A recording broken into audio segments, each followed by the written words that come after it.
the agreement between Iran and the United States has been released, and even allies of the president are trashing it. Quote, an American surrender, a grave capitulation, and the worst foreign policy blunder in decades. We went into Iran and rescued a downed pilot. We had total control over that country. We were winning militarily and economically. And when you are in that position, you negotiate from strength. You don't give people money. You don't give them access. What are they going to do with the money, Sandra? You know that Iran is going to use this for nefarious purposes. We all know that. The regime has not changed. The point I'll start from is this total mischaracterization that Donald Trump lost the war. First of all, the one objective, the strategic objective that the president was very clear about from day one was that we did not want them to procure a nuclear weapon. In that deal, one of those 14 points is Iran coming to the table and saying, we will not. Let me ask you, can I ask you a very simple question? I let you finish. Go ahead, because I want you to ask, say, was that in the JCPOA I know, but or not? Go ahead. I let you finish. There we go. So that's in one of those points, right, is that we don't get a nuclear weapon, a nuclear-armed Iran. That was the one strategic objective that the president had going into this, and that's victory.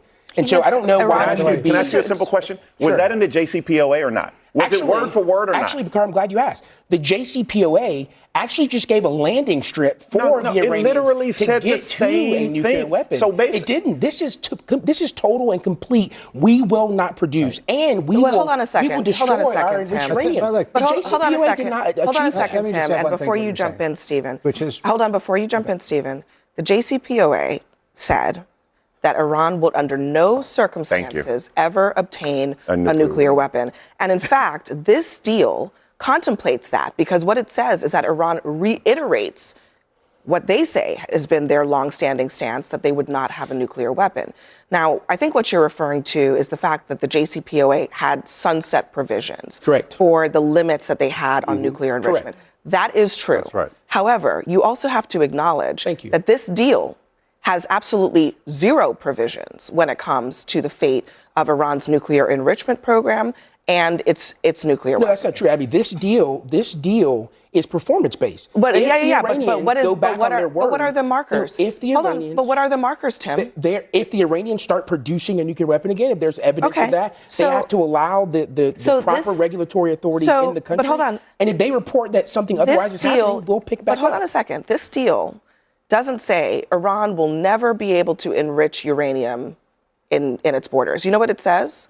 It says that we'll determine at another date the fate of enrichment in Iran, which suggests that this deal is contemplating that Iran could enrich.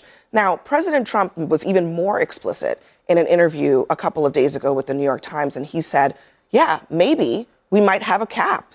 Maybe it's around 3%, the same cap that existed in the JCPOA. So look, I get the sunset provisions, but when you have a document that it basically says, we'll figure it out later, you can't tell me that those are benchmarks. That's just kicking the can down the road. So I would say this, that I think it's false to say that that they weren't developing nuclear weapons, because they were. So whatever Obama did, it certainly That's not what I said. In fact, to be completely clear, I said they were further away in 2015 than they are. That's still not true. That part isn't true either. So we know that they were moving very aggressively ahead with developing a nuclear weapon. And that was one of the greatest dangers on the planet. So for you all to say he accomplished nothing, I think is absurd. What did he accomplish? We've moved them, and by the way, Trump has been very clear. What did he accomplish? Be clear with, what did we accomplish? We have denuclearized. No, we have not. Can we talk about you don't even have their nuclear. There is no one. Trump based upon what? Based on what? If they continue to try to develop a nuclear weapon, we will bomb them again. Right. Well, because the bombing worked. Well, one of the realities is the one difference right now, practically because of the bombing, is that currently, as far as we know, the centrifuges inside Iran are not spinning. That is to say, they were under Obama, and I agree with you. I think there was a lot of ambiguity, but I think that also, I think we should maybe just leave the JCPOA behind. I think it was part of a different world. For me, it was a world before October 7th. I've said this on this show before. Yeah. I think October 7th changed the rules of the game in the Middle East in terms of geopolitics. a JCPOA type agreement just cannot survive. In fact, the reason I think we got into this war, and as you know, I'm critical and agree with the president in terms of I think there was a strategic rationale for going in at some point, but I think that the execution and the planning was badly bungled, and we're paying the cost right now. So one of the things, Kian, that we've talked about with you is the ballistic missile component of this. And I just want to play what the administration had been saying about ballistic missiles and what they're saying now. Listen. They've already developed missiles that can threaten Europe and our bases overseas, and they're working to build missiles that will soon reach the United States of America. We're going to destroy their Navy, we're going to destroy their Air Force, and we are going to significantly destroy their missile launchers so they can never hide behind these things to get a nuclear weapon. This operation is a clear, devastating, decisive mission. Destroy the missile threat, destroy the Navy, no nukes. Well, what am I going to do? Am I going to let Saudi Arabia have missiles, but they can't have them? Yes, sir. It doesn't work that way, you know? It doesn't work that way. And missiles aren't the problem. Missiles they hurt a little location, but they don't blow up the planet. I mean, what can I tell you? It's look. I mean, planning and look, knowing to do to do the right thing is one thing, but knowing how to do it right is a different thing. That's very true. And you know, and I'm in the position that it was. You know, maybe it wasn't the right time to do it, but at some point I felt that the war was inevitable. And I think this is kicking down the can down the road, this agreement. How has Trump, I mean, the whole rationale, just to be clear, actually, even more so than the nuclear rationale, because, you know, last year when they did the bombing, it was actually to bury the nuclear material, right?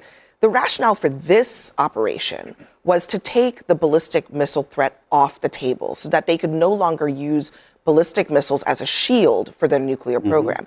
Now you have the president saying, well, why can't they have ballistic missiles? Everybody else in the neighborhood has them.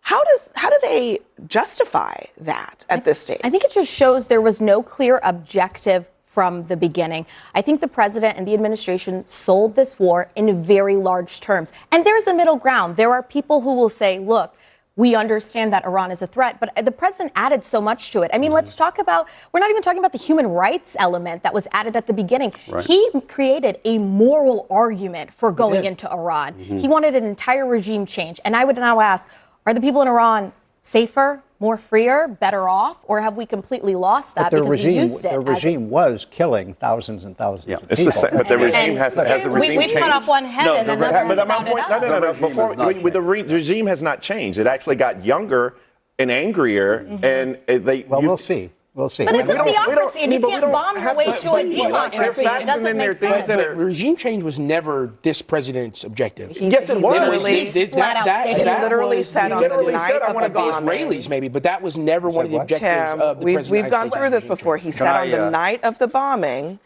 the people of Iran, now is your time. Now is your time. To take back your country. Correct. He said then the next week. Yeah, I want to have. He said on the next week. He said on the next week, I want to have a role in picking the next leader of Iran. I think I can be the one to do that because I've killed all the other ones.